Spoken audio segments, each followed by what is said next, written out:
All right, this is where you're really gonna need your 5 steps for success. So I'd write them down right here. You're gonna draw a picture, which I already took care of. You're gonna label your forces. You're gonna show your coordinate system, but you also have to put on there your point of rotation. Boom, and we're gonna talk about that point of rotation thing because it's sometimes confusing where the point of rotation is because if something's not moving, you have to kind of say, hey, I'm gonna pick it right here, but we'll talk about that. Step 4, you're gonna sum your forces. If needed, you don't always have to do it to solve your question. You're gonna sum your torques, and then you're gonna solve, get it right. Or if you don't get it right, you show all your work and you get really good partial credit, all right? So here's the picture. We have a wall. This is like a flagpole, and it's got a hinge right there. So we have a wall, we have a hinge, right, like that. They usually just draw it like a circle, and we have like a flagpole hanging out like that. Now, if we just had a flagpole hang out there at the hinge, it'd go whoop, and it'd fall down, right? So we know we have to have some other things going on here, and I'm gonna make sure I draw it exactly how I want to here. So at the end of this flagpole right here, you have, I'm gonna go orange, you have a wire, and it's attaching, oh, I'm gonna try to draw a really straight line. This is about as good as I got right there. Oh, I made my wall taller. Boom. So what you have going on here, flagpole, hinge, and this flagpole just drooped down, so we attached a wire to the very end of the flagpole, and we hooked it back to the wall. So that's the setup we have right there. And some other things we know, this flagpole is getting attached to this wire at a 30-degree angle. So I'm gonna mark this as 30 degrees. And then the force gravity, the weight of the flagpole, I'm telling you is 100 newtons. And the length of the flagpole, let's scroll up here. So we know the angle here is 30 degrees, I'm telling you that. I'm also telling you the weight of the flagpole is 100 newtons, and I'm telling you the length of this lever arm right here, the total length is 4 meters. Now, something that's really important, if this whole length is 4 meters, where does the force of gravity act on an object? Right in the center, right? So one thing you may want to note, is that, yeah, that 100 newtons, it's not acting here or over here. We're going to picture like the 100 newtons is acting right at the center of this flagpole right here. So you might want to make yourself a note saying, yeah, but that's acting at the 2 meter mark. And we'll talk more about that. So you can picture this. This flagpole, if you didn't have a wire, the orange wire hooked up to it, I just want to droop down like that. So we hook up a wire to it, and anytime you have a rope or a wire, that's going to be the force of tension, Ft. So we have a pretty elaborate setup, and I mean, this is about as tough as the questions get when it involves torque and forces. So step 1, we drew a picture. Step 2, we're gonna label some forces on here. So automatically we have a rope, we label the force tension.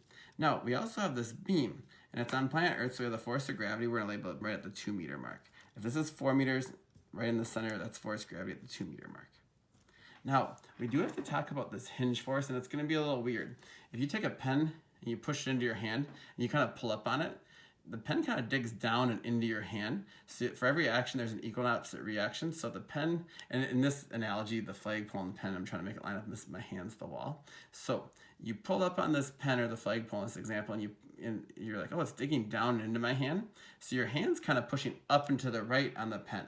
Okay, so it's kind of weird, but this hinge force actually has an X component going to the right and has a Y component going up. So if you don't like the whole, oh, it's digging down and in, so that for every action, the wall is pushing back up to the right like that, we can also reason out this way.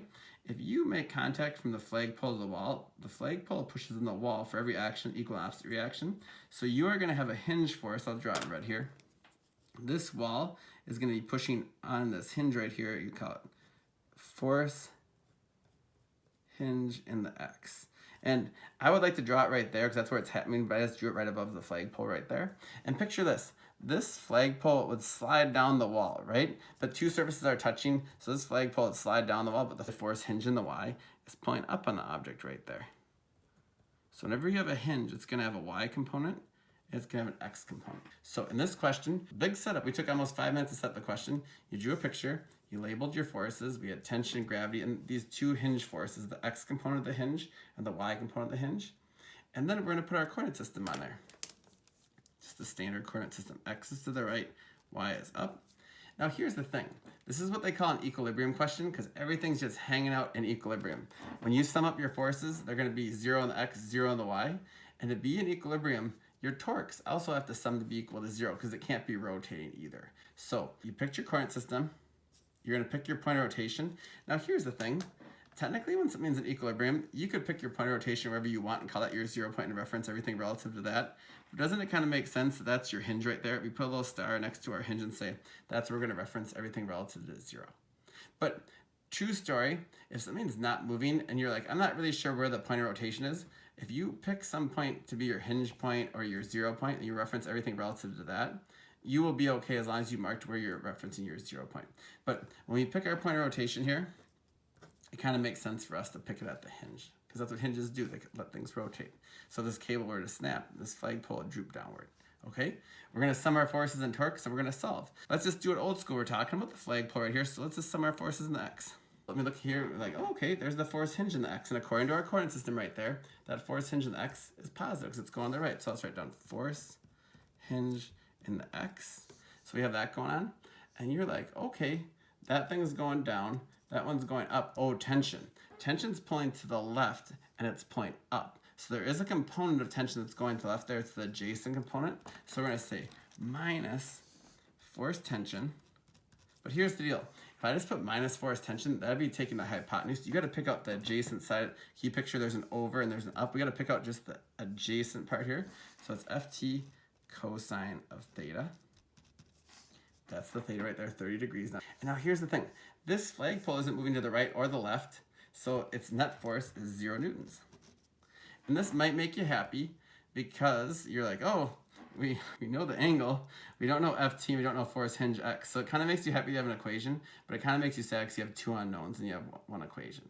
So you get a point for setting up that equation, but we have to go look at the y direction. So let's look at the y direction right now. Sum the forces in the y.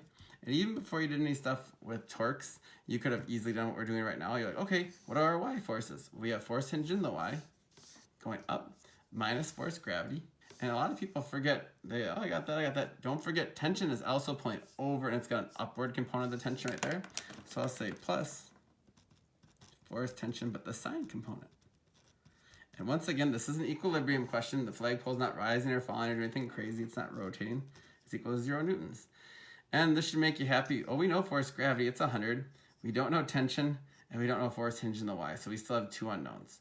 Okay, so actually, we don't know force hinge in the y, we don't know tension, we have 3 unknowns and 2 equations. So that's why I said in step 4, you want to sum your forces.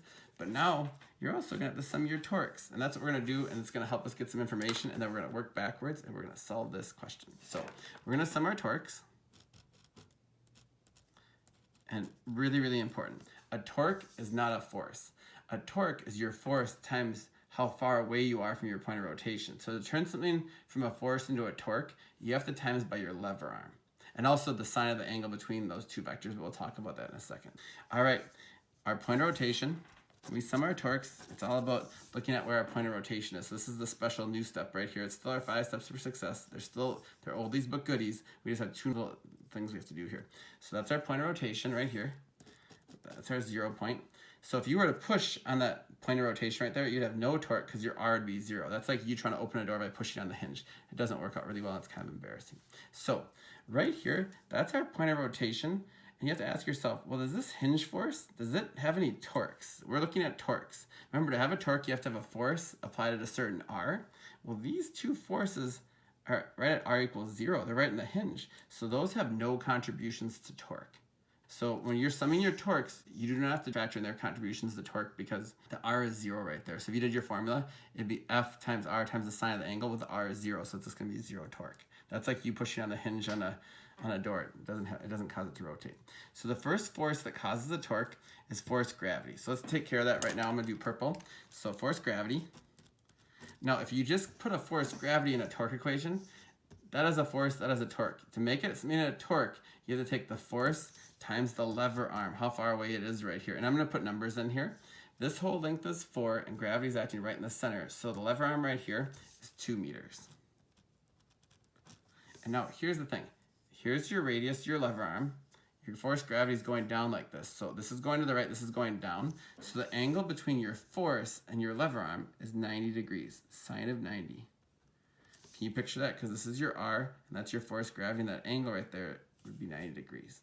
Now, gravity is trying to rotate this beam clockwise. It's pulling down. You picture if the rope snapped, gravity would cause it to fall clockwise. Remember we said clockwise is a negative torque.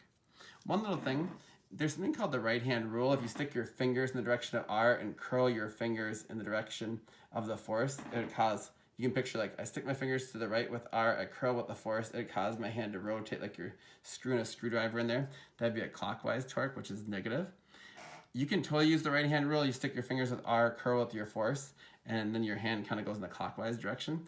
I just picture what that force is trying to do. It's trying to cause it to rotate clockwise. All right, now if we stopped right there, this would say it's going to rotate clockwise, but we know there's a cable attached at the end. And this cable, I'll say plus, and I'll tell you why the plus is, because if you stick your fingers with R right here, and you curl it with the tension right there, this one's trying to rotate it counterclockwise. R with the tension pulling up like that, that's when I could try to get it to rotate counterclockwise. And see, he's trying to pull down, he's trying to pull up, so they're fighting each other. So we say, okay, that's the force of tension times he's acting at 4 meters for his lever arm. He's at the end of the plank right there, 4 meters times the sine. And now this is what's really important. He is pulling at an angle of 30 degrees right there. So he's not pulling dead up like that. He's pulling the angle between your lever arm and your force right there is 30 degrees. So he's got an angle of 30 degrees. Unlike this one, the R was there and this is pulling straight down. That was 90 degrees. There's an angle of only 30 between that one right there. So the good news is this plank is not rotating, or this flagpole is not rotating at all. So it still has a net torque of 0 Newton meters. It's not rotating. This is equilibrium because your forces and your torque sum to 0. That's what they call equilibrium. Okay?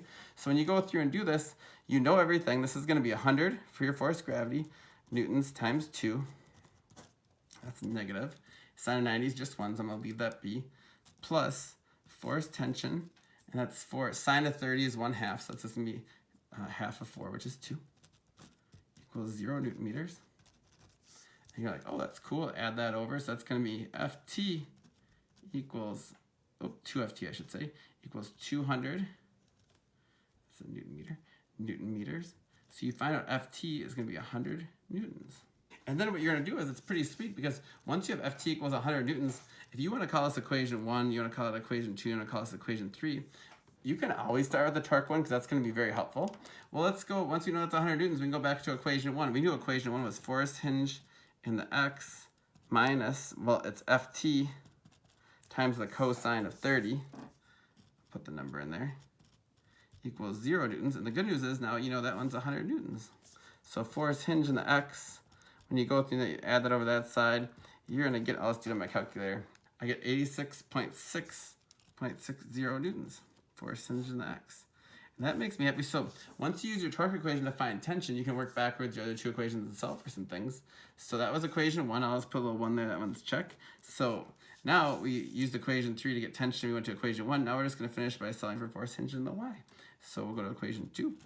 Equation 2 said force hinge in the y minus force gravity. So force hinge in the y minus force gravity plus Ft sine of 30 degrees.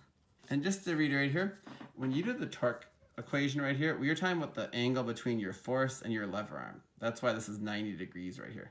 Between your force and your lever arm, that's 30 degrees right there. Some people confuse that with your force equations, and we'll do more practice so that'll make sense. So in the equation 2, we have force hinge y minus force gravity plus Ft, that equals 0 newtons. We know some things here. Force hinge in the y minus 100 newtons plus 100 sine of 30 degrees equals 0 newtons. And you solve for the force hinge in the y, you should get 50. So you got the tension, whoosh, you got the force hinge x, you got the force hinge in the y. Let's just recap there real quick. Step 1, you drew a picture. Step 2, you labeled your forces. Step 3, you put your coordinate system on there because that's going to come in handy when you're summing your forces. You also had to pick your point of rotation, which is where the hinge is right there, because that comes in handy when you sum your torques. So that's the new step right there. Step 4, we summed our forces, just like we did back in the day. We summed our forces and we realized we have a lot of unknowns and not enough equations. So we said we better sum those torques and look at the torques, which we did right here. We summed our torques and we referenced it relative to our point of rotation right there. That was our 0 point. That's why these two forces had no torque contributions to our equation, because they're like literally pushing on the hinge right there. Their R was 0. We solved for tension. We got 100 newtons for the tension. Then we said, whoa, now that we know tension, we can work back to equation 1, solve for the hinge force in the x. We can go back to equation 2, solve for hinge force in the y, and that's exactly what we did. That gets pretty tough, but if you can do that, you can do almost any question involving torque. So thanks for watching.